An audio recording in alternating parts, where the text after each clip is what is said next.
बिजली 4 रुपए 5 पैसे महंगी होने का इम्कान है। अप्रैल की फ्यूल प्राइस जमा नेपरा 31 मई को समाप्त करेगा। मंजूरी से सारिफीन पर 59 अरब 45 करोड़ रुपए का इजाफी बोझ पड़ेगा। बिजली 4 रुपए 5 पैसे महंगी होने का इम्कान है। अप्रैल की फ्यूल प्राइस एडजस्टमेंट के लिए दरख्वास्त जमा करवा दी गई, जिस पर नेपरा 31 मई को समाप्त करेगा। मंजूरी से सारिफीन पर 59 अरब 45 करोड़ रुपए का इजाफी बोझ पड़ेगा।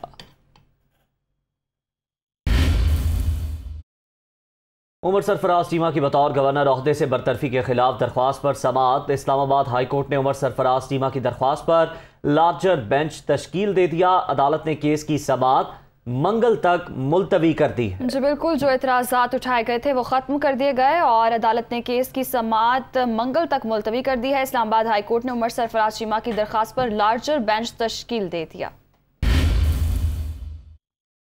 लाहौर से खबर है, एडवोकेट जनरल पंजाब को काम से रोकने के खिलाफ दायर दरखास्त पर समाअत। अदालत का एडवोकेट जनरल पंजाब को ओहदे से हटाए जाने का ऑर्डर पेश करने का हुक्म। महकमा कानून ने 4 मरतबा काम से रोकने का नोटिफिकेशन जारी किया। एडिशनल एडवोकेट जनरल पंजाब की जानिब से कहा गया, आपके पास ये इख्तियार नहीं किसी को काम से रोक सकें। Chief justice Lahore high court की जानिब से ये रिमार्क्स दिए गए। एडवोकेट जनरल पंजाब को काम से रोकने के खिलाफ दायर दरख्वास्त पर समाअत। अदालत के एडवोकेट जनरल पंजाब को ओहदे से हटाए जाने का ऑर्डर पेश करने का हुक्म। एडिशनल एडवोकेट जनरल पंजाब ने कहा कि महकमा कानून ने 4 मरतबा काम से रोकने का नोटिफिकेशन जारी किया। उधर वज़ीर आला पंजाब का डिस्ट्रिक्ट हेडक्वार्टर अस्पताल सरगोदा का रात गए अचानक दौरा। हमजा शहबाज ने मुख्तलिफ वार्ड्स का मुआयना किया, मरीजों के लिए तिब्बी सहूलतों का जायजा लिया, मरीजों से इलाज मुआलजे की सहूलियात के बारे में दरियाफ्त किया। डॉक्टर्स की गफलत से वालिदा का इंतकाल हो गया। खातून की जानिब से वज़ीर आला को यह दुहाई दी गई। वज़ीर आला का खातून से दिली हमदर्दी और अफसोस का इजहार। इंक्वायरी का हुक्म दिया गया, आपको इंसाफ जरूर दिलाऊंगा। हमजा शहबाज की खातून को यकीन दहानी। हमजा शहबाज ने MS और ड्यूटी डॉक्टर की सख्त सरजनिश भी की। और वज़ीर आला पंजाब का डिस्ट्रिक्ट हेडक्वार्टर अस्पताल सरगोदा का रात गए अचानक दौरा।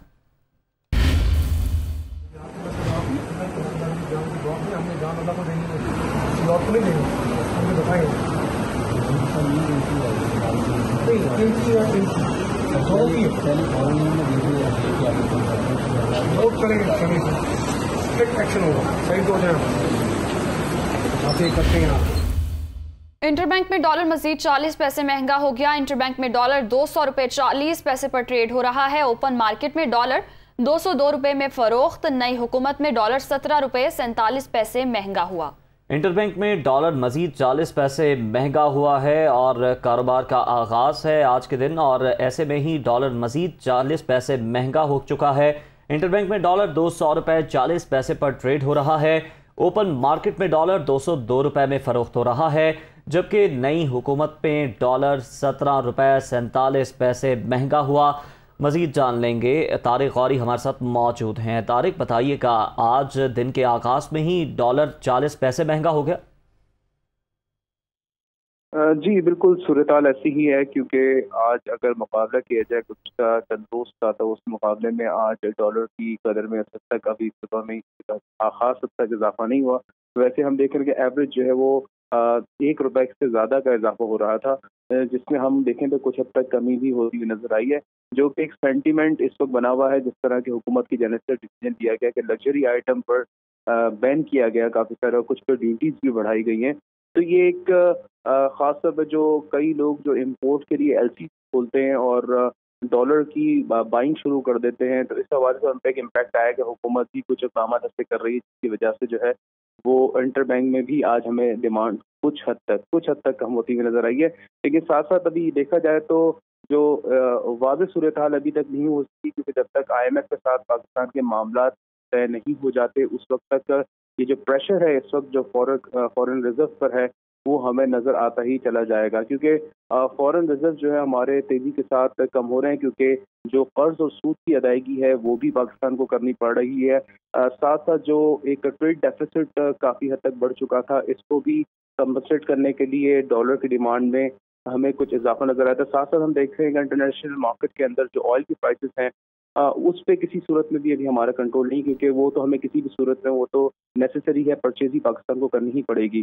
तो ये सूरत हाल है जिसकी वजह से डॉलर की जो डिमांड है उसमें मुस्तकिल इजाफा होता हुआ नजर आ रहा है। अगर हुकूमत की जानिब से IMF की शर्त को मानते हुए अगर सब्सिडीज का खात्मा कर दिया जाएगा तो IMF की जानिब से अप्रूवल मिलेगी। साथ साथ जो जितने भी फ्रेंडली कंट्रीज हैं उस खासतौर पर सऊदी अरब और चाइना, इसके अलावा UAE की जानिब से भी पाकिस्तान को जो है वो डॉलर फराहम कर दिए जाएंगे, कुछ कर्ज फराहम किया जाएगा, जिसकी वजह से कुछ हद तक सपोर्ट मिलेगी और पाकिस्तान में रुपया जो है स्टेबल ठीक है, कुछ हद तक मईशत को इससे सहारा मिल सकता है। तारिक गौरी, आपका शुक्रिया।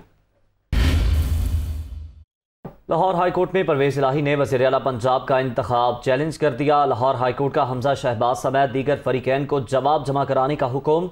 बताया जाए मुनहरिफ अराकीन पर सुप्रीम कोर्ट के फैसले का इत्तलाक कब से होगा। अदालत ने समाअत 25 मई तक मुलतवी कर दी। लाहौर हाई कोर्ट में परवेज इलाही ने वज़ीर आला पंजाब का इंतखाब चैलेंज कर दिया। लाहौर हाई कोर्ट का हमजा शहबाज समेत दीगर फरीकैन को जवाब जमा कराने का हुक्म। चीफ जस्टिस ने रिमार्क से बताया जाए मुनहरिफ अराकीन पर सुप्रीम कोर्ट के फैसले का इत्तलाक कब से होगा। अदालत ने समाअत 25 मई तक मुलतवी कर दी है। इसी हवाले से तफसीलात जानेंगे मोहम्मद इशफाक से। जी बताइएगा। बिल्कुल, chief justice Lahore high court Mohammad Amir Bhatti ने हमजा शहबाज के वज़ीर आला के इंतखाबात को कलअदम करार देने के लिए स्पीकर पंजाब असम्बली की दरख्वास्त पर समाअत की। अदालत ने दायर दरख्वास्त को समाअत के लिए मंजूर करते हुए हमजा शहबाज समेत दीगर फरीकैन को नोटिस जारी कर दिए और 25 मई तक जवाब जमा करवाने के अहकाम जारी कर दिए हैं। चीफ जस्टिस ने ये रिमार्क दिए हैं कि अदालत को बताया जाए कि सुप्रीम कोर्ट के मुनहरिफ अराकीन से मुतल्लिक फैसले का इत्तलाक कब से होगा। देखना ये है कि वो इक़दाम जो हो चुके हैं क्या वो भी कलअदम हो सकते हैं। इस मौके पर एडिशनल एडवोकेट जनरल ने कहा कि दरख्वास्त गुजार हाईकोर्ट के फुल बेंच के सामने इस्तदा ले रहे हैं कि खल्फ गलत है। इस अदालत में इस्तदा कर रहे हैं कि इलेक्शन ही गलत हुआ। इस मौके पर तहरीक इंसाफ के वकील ने ये कहा कि हमने हमजा शहबाज को ओहदे से हटाने की दरख्वास्त दायर की है। हमजा शहबाज के पास सुप्रीम कोर्ट के फैसले के बाद मतलूबा नंबर नहीं है, लिहाजा हमजा शहबाज को फौरी तौर पर काम करने से रोका जाए और उनका इंतखाब कलअदम करार दिया जाए। अब अदालत ने इस दरख्वास्त को समाअत के लिए मंजूर करते हुए 25 मई को फरीकैन से जवाब तलब कर लिया। जी बहुत शुक्रिया मोहम्मद इशफाक, आपने अपडेट किया। मरियम नवाज ने कहा है कि 3.5 साल में मुल्क की तबाही मचाने वाले शहबाज शरीफ से 4 हफ्ते की कारकर्दगी पूछ रहे हैं। क्या इमरान खान की बर्बादी का टोकरा नवाज लीग को अपने सर पर रखने की जरूरत है? ऐसी हुकूमत को तो खैर बात कहना बेहतर है। नवाज शरीफ अगर अवाम की खातिर हुकूमत छोड़ते हैं तो क्या अवाम उन्हें 2/3 अक्सरियत दिलवाएंगे? PTI हुकूमत गिरा कर इनके 12 साला प्लान को फेल कर दिया। वो सरगोदा में जलसे से खिताब कर रही थी। 3-3.5 साल के अंदर मईशत तबाह हो गई। वही ढीठ आदमी कहता है 4 हफ्ते में शहबाज शरीफ ने क्या कर दिया। इमरान खान की हुई तबाही बर्बादी का टोकरा मुस्लिम लीग नून को अपने सर रखने की जरूरत है। हुकूमत में रहना चाहिए या हुकूमत छोड़ देनी चाहिए। रोज लोगों पर महंगाई का तूफान टूटे, महंगाई की क़यामत टूटे, इससे इस हुकूमत को खैराबाद कहना बेहतर है। खैराबाद कह दो और अवाम के मैदान में आ जाओ और मुकाबला कर लो। नवाज शरीफ अगर आपकी खातिर हुकूमत छोड़ता है तो फिर आइंदा 5 साल उसको मुल्क को दुरुस्त करने के लिए 2/3 मेजॉरिटी दोगे। ये इमरान खान अपने शरीके जराइम के साथ अगली हुकूमत भी अगले इलेक्शन पे भी डाका डालने की तैयारी कर चुका था। इमरान की हुकूमत गिरा के हमने इमरान खान के 12 साल के प्लान को फेल कर दिया। इमरान खान अब तुम चाहे अपने बाल नोचो, चाहे दांत पीसो, चाहे उल्टे लटक जाओ, तुम्हारा खेल खत्म। शोध कहता है कि मरियम नवाज शरीफ ने अमरीकी सफारतकार एक औरत को जाकर गाड़ी पर रिसीव किया और वापस छोड़ के आई। कहते हैं मरियम का बस चलता तो जमीन पर लेट जाती। इमरान खान तुमने पाकिस्तान की हर बेटी को गाली दी है। इमरान खान एक फितने का नाम है। जब तक इमरान खान जैसा फितना पाकिस्तान में मौजूद है, मैं अपने खून से लिख के देती हूँ, पाकिस्तान कभी तरक्की नहीं कर सकता। इमरान खान ने कहा है कि इस्लामाबाद में बरे सगीर की तारीख का सबसे बड़ा इंसानों का समुंदर आने वाला है। मुल्तान जलसे में तारीख का ऐलान होगा। मार्च का मकसद हकीकी आज़ादी है। नौजवान जोश और अपनी तवानाई बचा कर रखें। इलेक्शन की तारीख लिए बगैर इस्लामाबाद से नहीं जाएंगे। वो इस्लामाबाद में कारकुनों से खिताब कर रहे थे। इस्लामाबाद में पाकिस्तान की तारीख में नहीं, सिर्फ सारे बर्रे सगीर की तारीख में सबसे बड़ा इंसानों का समुंदर आने वाला है। उस समुंदर का जो हरावल दस्ता है वो आप मेरे यूथ, मेरे नौजवानों। इस्लामाबाद मार्च से पहले जो आखिरी जलसा है मुल्तान में होगा और उसमें मैं आप सबको वो दिन बताऊंगा जिस दिन मेरी सारी कौम ने इस्लामाबाद पहुंचना है। इस्लामाबाद पहुंचने का मकसद हकीकी आजादी। एक होती है आजादी, बाहर से डिक्टेशन मिलता है कि जी रूस से गंदम नहीं लेनी, रूस से तेल नहीं लेना। दूसरी वो आजादी होती है जो सारे फैसले अपने लोगों की बेहतरी में होता है, अपनी कौम को दूसरों के लिए कुर्बान नहीं किया जाता। एनर्जी बचा लो। मार्च के लिए मुझे आपकी जुनून और आपके जोश और आपकी एनर्जी की जरूरत पड़ेगी। हमारी मंजिल करीब है। हम इलेक्शन चाहते हैं, हम इंपोर्टेड हुकूमत नहीं चाहते। जब तक हमें साफ और शफाफ इलेक्शन की डेट नहीं मिलेगी, इस्लामाबाद में ये अवाम का समुंदर नहीं जाने लगा। कराची में 9वीं 10वीं के इम्तिहानात में चौथा पर्चा भी आउट हो गया। 10वीं जमात का बायोलॉजी का पर्चा 1 घंटा पहले सोशल मीडिया पर आ गया। मैट्रिक बोर्ड इंतजामिया का कहना है कि पर्चे बोर्ड से नहीं बल्कि इम्तिहानी मराकज से आउट हो रहे हैं। सूरत हाल क्या है जानते दुनिया न्यूज़ के नुमाइंदे एहसन चांडियो से। जी एहसन बताएगा, आज चौथा रोज है और आज भी पर्चा आउट हो गया। जी बिल्कुल, देखिए मैट्रिक बोर्ड की जो रिवायत है पर्चा आउट होने की वो बरकरार है। एक तरफ नकल जो माफिया है वो सरगर्म है, दूसरी तरफ जो 10वीं जमात है उसका साइंस ग्रुप का आज दूसरा पर्चा है बायोलॉजी का। और आज भी देखने में आ रहा है कि आज जो है वो वक्त से कबल ही, जैसे इम्तिहान का वक्त जो है वो सुबह 9:30 बजे, 8:30 बजे ही हमने देखा कि वो पर्चा आउट हो गया। दूसरी जानिब हमारी बोर्ड इंतजामिया से बात हुई है, उनका ये कहना है कि जो पर्चा है 2 घंटे कबल जो है वो निकल जाता है इम्तिहानी मराकज़ के लिए, क्योंकि 448 शहर भर में मुख्तलिफ सेंटर्स हैं। उनका ये कहना है कि 2 घंटे पहले इसलिए भेज देते ताकि वक्त पर जो है वो इम्तिहानी मराकज़ में पहुंच जाए। और जब यहाँ से कोई ज़िम्मेदार जो है वो यहाँ से पर्चा लेके निकलता है तो ये ज़िम्मेदारी उसकी होती है अगर पर्चा बीच में से आउट हो जाता है। गुज़िश्ता रोज़ भी देखने आया कि चेयरमैन की जानिब से एक तरदीद भी सामने आई। उनका ये कहना था कि ये पर्चा जो है वो असल नहीं है बल्कि फ़ेक पेपर है जो सोशल मीडिया पर गर्दिश कर रहा है। उसके अलावा उन्होंने ये भी कबूल किया कि जो गुज़िश्ता 2 रोज़ कबल जो पर्चा आउट हुआ था वो असल पेपर था। लेकिन उनका ये कहना है कि जो इन तमाम तर मामले में मुलविस है उनके ख़िलाफ़ कार्रवाई की जाएगी। जी दुनिया न्यूज़ की खबर पर एक्शन। सिंध हुकूमत का नकल रोकने के लिए बड़ा फैसला। नकल और अपनी जगह किसी और को इम्तिहान में बिठाने वालों के लिए सजा बढ़ाने का इंदिया। मुलव्वस तालिब इल्म 3 साल तक इम्तिहान नहीं दे सकेगा। नकल रोकने के लिए मजीद सख्त फैसले लेना होंगे, सूबाई वजीर इस्माइल राहू की जानिब से कहा गया है। दुनिया न्यूज़ की खबर पर एक्शन लिया गया है। सिंध हुकूमत ने नकल रोकने के लिए बड़ा फैसला कर लिया। नकल और अपनी जगह किसी और को इम्तिहान में बिठाने वालों के लिए सजा बढ़ाने का इंदिया दे दिया गया। मुलव्विस तालिब इल्म 3 साल तक इम्तिहान नहीं दे सकेगा। सूबाई वजीर इस्माइल राहू ये कहते हैं कि नकल रोकने के लिए मजीद सख्त फैसले लेना होंगे। Army chief general Qamar Javed Bajwa ने स्कूल ऑफ आर्टिलरी नौशहरा का दौरा किया। आर्टिलरी रेजिमेंट के कमांडिंग ऑफिसर्स की सालाना कॉन्फ्रेंस में शिरकत की। ISPR के मुताबिक आर्मी चीफ ने स्कूल ऑफ आर्टिलरी नौशहरा के मुख्तलिफ हिस्सों बशमूल वॉर गेमिंग एरिया का दौरा भी किया। आर्मी चीफ ने अफसरान से बातचीत के दौरान तरबियती और पेशावराना महारतों को निखारने पर जोर भी दिया। Colonel commandant corps of artillery lieutenant general Mohammad Abdul Aziz ने उनका इस्तकबाल किया। रावलपिंडी इस्लामाबाद में वक्फे से बारिश का सिलसिला जारी है, जिससे हीट वेव का असर खत्म और मौसम इंतहाई खुशगवार हो गया है। मौसम के हवाले से बात कर लेते हैं दुनिया न्यूज़ की नुमाइंदा फौजिया अली से। फौजिया बताइएगा, मौसम खुशगवार हो चुका है और क्या ये सिलसिला जुड़वा शहरों तक ही महदूद रहेगा या ये हसीन मौसम किसी और शहर के लिए भी रखते सफ़र बांधेगा?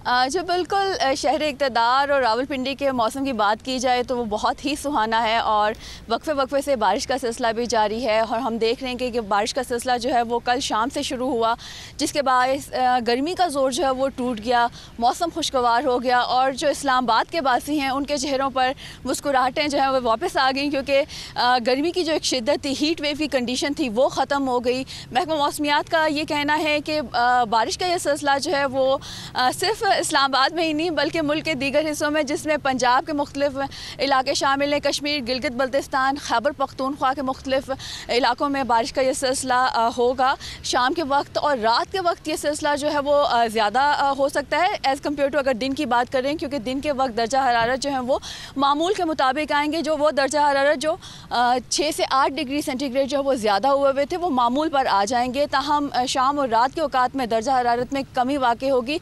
लेकिन शहर इक़्तिदार में और रावलपिंडी में हम देख रहे हैं कि इस वक्त दर्जा हरारत तकरीबन 30 से 31 डिग्री सेंटीग्रेड है, जो कि आज से 2 रोज़ पहले 40 और 44 डिग्री सेंटीग्रेड को छू रहा था। और बहुत ही फौजिया, आपका शुक्रिया अदा करेंगे। लाहौर में भी बारिश आने का इम्कान है, लेकिन अहम सवाल यह है कि बिजली कब आएगी और कब जाएगी, इसका कोई पता नहीं। बिजली की एलानिया के साथ गैर एलानिया बंदिश भी उरूज पर पहुंच गई। लेस्को शहरी इलाकों में कम से कम 8 घंटे बिजली की बंदिश कर रहा है। दही मुज़फ़्फ़ाती इलाकों में 12 घंटे से ज़ायद बिजली बंद होने लगी। मज़ीद जानते हैं जाहिद आबिद से। जी बिल्कुल, बिजली की लोड शेडिंग का मामला जूं का तूं बरकरार है। हुकूमती सतह पर नोटिस लेने के और इक़दाम करने के दावे किए गए, लेकिन बिजली की बंदिश जूं की तूं हो रही है। इस वक्त लाहौर शहर की जो सूरत हाल है उसमें मुख्तलिफ औकात में 1000 से 1300 मेगावाट तक बिजली की शॉर्टफॉल का सामना करना पड़ रहा है लाहौर इलेक्ट्रिक सप्लाई कंपनी को, जिसकी वजह से शहरी इलाकों में कम से कम 8 घंटे जबकि देही इलाकों में 12 घंटे से भी ज़्यादा बिजली बंदिश हो रही है। और सबसे ज़्यादा मसला ये आ रहा है कि तकनीकी ख़राबी की वजह से कई घंटे मुसलसल बिजली बंद रहती है। इस वक्त हम एम्प्रेस रोड पर मौजूद है, यहाँ पर अहले इलाका से जानने की कोशिश करते हैं कि बिजली की क्या सूरत हाल है। बत्ती बहुत तंग कर रही है, घंटा जाती घंटा आती है, ना असी कोई कारोबार कर सकते हैं, ना असी कोई अपने रोज़ रोटी कमा सकते हैं, अपना रेस्ट करिए या अपना बत्ती नूं रोइए। जी बिल्कुल, लोगों का यही कहना है कि बिजली जाने का तो पता लगता है, लेकिन आना कब उसने इसका कोई शेड्यूल नहीं है, क्योंकि जहाँ पर भी ट्रांसफार्मर ख़राब हो जाए या कहीं तरसीली निज़ाम ख़राब हो जाए वहाँ पर कई घंटे बिजली बंद रहती है। और शेड्यूल्ड लोड शेडिंग के अलावा भी लोगों को मसाइल का सामना, और इससे ख़ास तौर पर पानी का मसला पैदा होता है, कारोबारी ज़िंदगी जो है वो भी ख़राब हो रहा है। जी, गुजरावाला में लोड शेडिंग का दौरानिया बढ़ गया। गेपको का शॉर्टफॉल 450 मेगावाट तक पहुंच गया है। शहरी इलाकों में 8 जबकि देहातों में 12 घंटे तक गैर एलानिया लोड शेडिंग जारी है। मजीद जानते हैं अपने नुमाइंदे राजा माजिद से। राजा माजिद, आगाह कीजिए। जी बिल्कुल, गुज़श्ता चंद हफ्तों से मुल्क भर में लोड शेडिंग का सिलसिला जारी है। इसी सिलसिला में गुजरावाला में भी गैर एलानिया लोड शेडिंग रोज़ ब रोज़ बढ़ती चली जा रही है। गुजरावाला में 450 मेगावाट जो है कि शॉर्टफॉल पहुंच चुका है, जिस वजह से तजारती मराकज़ हैं वो बुरी तरह मुतासर हो चुके हैं। इस वक्त गुजरावाला के शहरी इलाकों में 8 जबकि देहातों में 12 घंटे तक लोड शेडिंग जारी है। बुजुर्ग, बच्चे शदीद गर्मी और लोड शेडिंग की वजह से बिलबिला उठे हैं। ख़वातीन को अपने कामों में शदीद दुश्वारी का सामना करना पड़ा है। लोड शेडिंग की वजह से हॉस्पिटल्स भी काफ़ी मुतासर हुए हैं, जबकि जो देहाती इलाके हैं वो इससे सबसे ज़्यादा मुतासर हो रहे हैं। ओवरलोडिंग की वजह से बाज़ इलाके ऐसे हैं जहाँ कई घंटे तक बिजली जो है कि बंद रहती है। गेपको हुकाम का कहना था कि आइंदा चंद हफ्तों में लोड शेडिंग कम हो जाएगी और जो ऐसे इलाके हैं जहाँ पर कई घंटे बिजली बंद रहती है उसके लिए खसूसी टीमें तश्कील दी गई हैं जो फौरी रिस्पॉन्ड करके बिजली को बहाल करती हैं।